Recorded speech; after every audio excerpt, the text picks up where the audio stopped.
Hello and welcome back to my channel. My name is Chantel and today I am going to be doing, I suppose, a library haul. I know some people who do this more regularly and show off a lot more books at a time.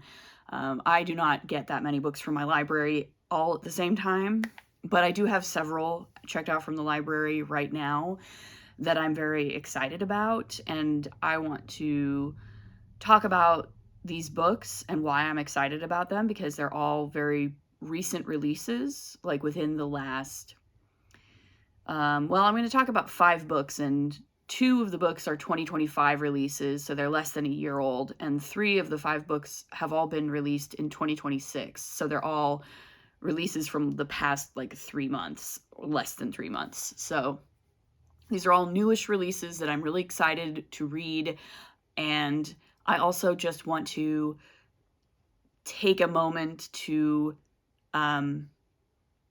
advocate for and be excited about my local library, because I've said this, I'm pretty sure I've said this before on my channel, but if you're new here, I do feel that, it's really important as someone in the United States, in the current political climate, in which we have one political party who is bound and determined to make it as difficult for people to access reading material and information as possible, to advocate for things that are genuine, proven public goods, and public libraries are one of the biggest, especially because my channel is so focused on books.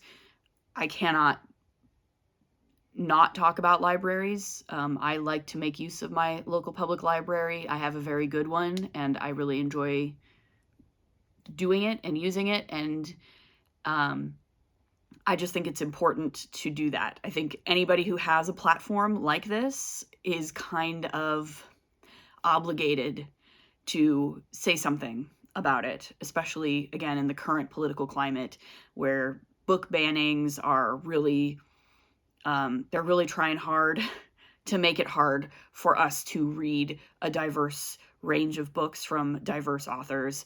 And if they could make public libraries go away, they absolutely would.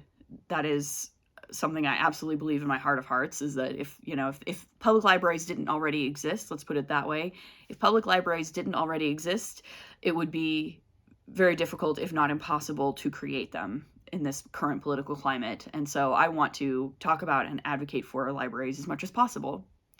So with that having been said, I have several books checked out from my local library that I've checked out recently that I'm very excited to read. And I want to talk about that and about why it's so great that libraries offer all of these books for free, because I would not be able to keep up at all with new releases if public libraries didn't exist, because I could not afford to buy all of these books brand new on release for full price. That would be a ridiculous amount of money that I could not afford. So pretty much the only reason I'm able to read as many new releases as I do is because my local public library is very good and has a lot of these books, and I'm able to get them for free from my local library. Cannot emphasize enough how much information and literature and resources that public libraries in the United States offer for no cost to the end user, right? It is totally 100% free. I've never given a cent, I've never paid a cent directly to my local library for the use of that library. My taxes help fund it, but I've never had to, pay money to have a library card. It's just something that you just sign up for it, and then you can check out books, and it's great, right? So that having been said, I want to talk about some books. So the first book I want to talk about was a Kindle, it was an ebook that I checked out from Libby and read on my Kindle, and I've already read and returned it, but it is The Raven Scholar by Antonia Hodgson, and I will talk about this more in my wrap-up video when I actually do a proper review of the book, but I really enjoyed it. And I just want to talk about like what about these books made me so excited to read them in the first place. For this one, this is an interesting one because there is a strong sort of competition component to it. If you're not familiar with the sort of premise of The Raven Scholar, this woman named Nima is the high scholar for the emperor of this empire, and the emperor is about to rescind his throne.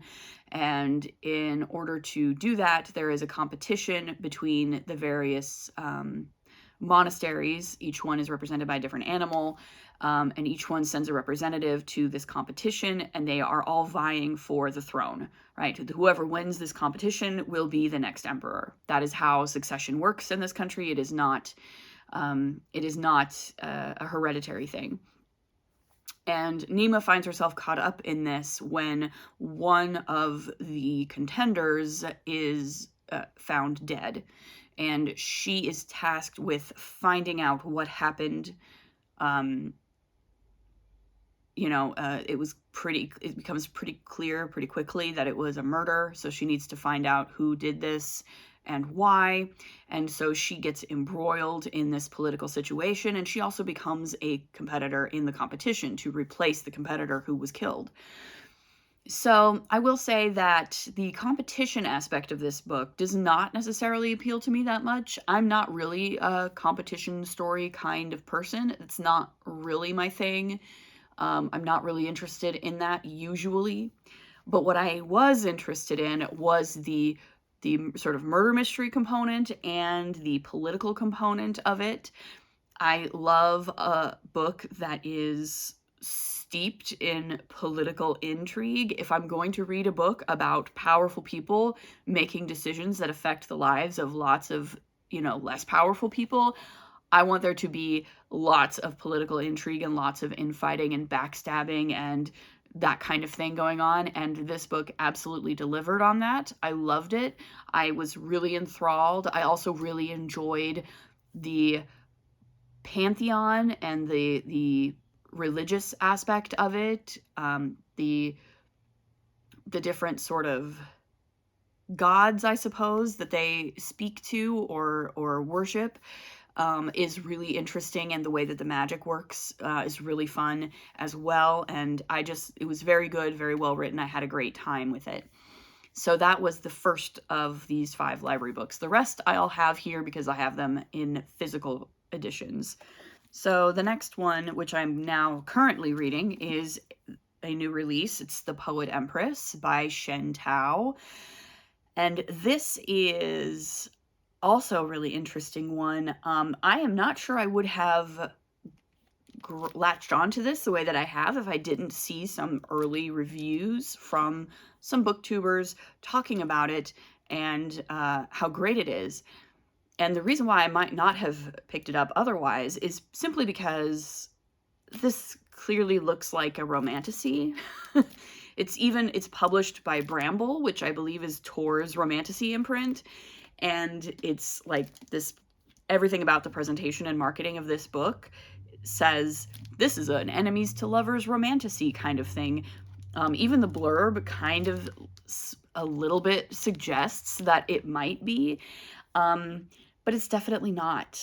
So I don't know what's going on with the marketing of this book, and I venture to say that it doesn't really have anything to do with the author, Shen. I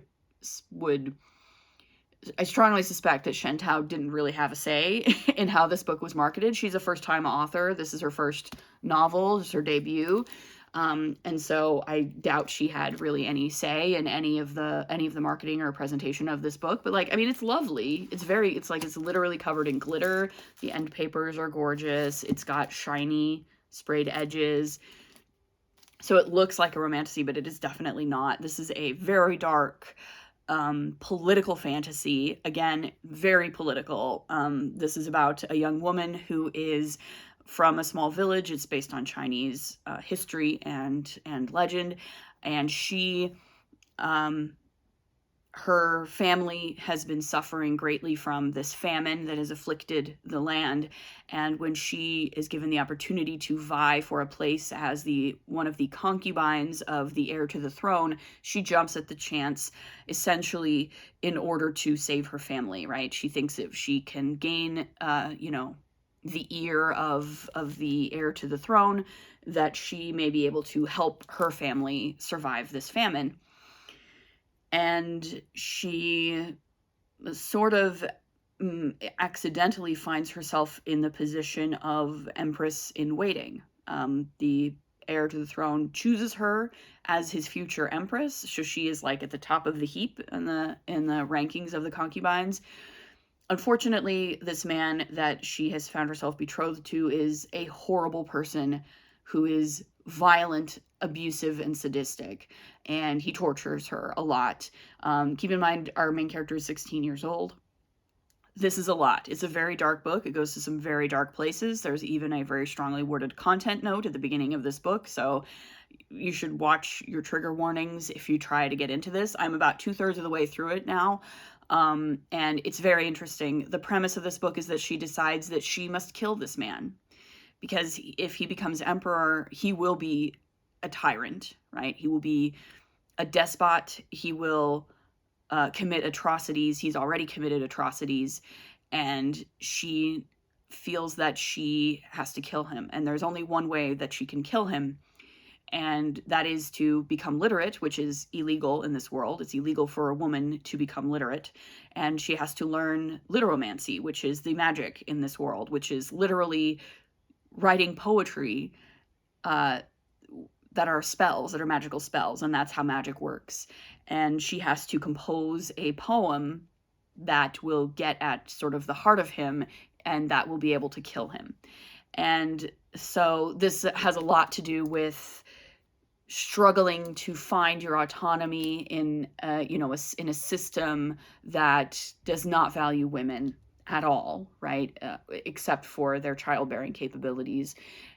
It's about trying to find your voice and your power in a situation where you may be powerless. It's about violence. It's about intimate partner violence. It's about victimhood and trauma and how monsters are made, right? It's about how people become monsters in a cyclical kind of way. And, it's very good. I'm enjoying it a lot. So I'm really happy about this. This is a debut novel, and I love reading debut authors, and I love that my library has this book for me to read so soon after it was published.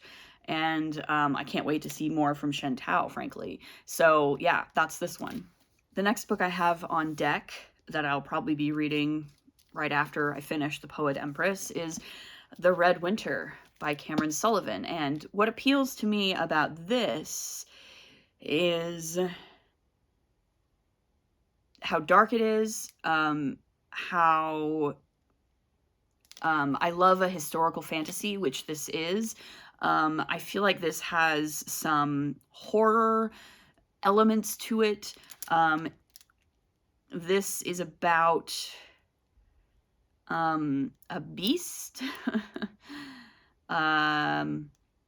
and a man who is potentially haunted by a demon who must find and kill this beast before it rampages through the land. And it's happening all in around the time of the French Revolution in France. So all of those things make me very excited to read this book. I think this is going to be a really good time. I love the cover of this book. I love all of the sort of comp titles that have been suggested for it. So, I love that T. Kingfisher has a blurb on the cover of this book. If T. Kingfisher likes this, then I think it's probably going to be worth my time, right? But yeah, and I believe this is another debut. Yeah, I don't know. I think this might be also a debut. But yeah, so I'm really excited to read this as well. Very dark. And then to continue with the sort of dark tones of some of these books, the other recent release that I picked up from my library is This House Will Feed by Maria Tureaud. Tureaud. This is actually a horror novel. This is a gothic horror novel set in Ireland during the potato famine in the 1830s, which that alone, plus the title and this absolutely gorgeous cover, is more than enough to make me go, I absolutely need to read that book. But the more I hear about this book, the more interested I am. Our main character, Maggie, is tasked by this wealthy older woman to impersonate her daughter, her late daughter. And it's like haunted house, gothic horror. It sounds incredible. So yeah, this was just literally sitting there on the new notable shelf in my library, and I had seen a couple things about it that were very positive, and so I snapped it right up. And that's the beautiful thing about a library, right? Is that you can just walk in and pick up any book off the shelf that looks good and sounds good, and at no cost, and there's no risk. The worst that could happen is maybe this book turns out to not actually be for me, and then I return it and I move on, right? But I suspect that this will in fact be very much for me. These books are all like catnip for me for many reasons. For me, this is like gothic horror, historical set, haunted house stuff with strong historical components to it. All of that is just automatic. Yes, please, I want to read this. So that's this one that I'm very excited about. Finally, the final book that I'm going to talk about today is another 2025 release. And this is, this might be a little bit less heavy than the others, but it is Son of the Morning by Akwaeki Emezi. Now, I have been recommended Akwaeki Emezi several times at this point. I have been told that their young adult series Pet is very worth my time, and they've also done some other sort of adult novels that are kind of romance adjacent or literary-ish romance, some historical stuff. This is a romantasy by Akwaeki Emezi. And this is literally a Lucifer romance, as you can tell from like the big black wings. The guy is Lucifer, and it's like a witchy lady falling in love with Lucifer. It's smutty. It sounds like it's going to be kind of emotionally intense. And as I said, I've heard many, many positive things about Akwaeki Emezi's writing, their prose.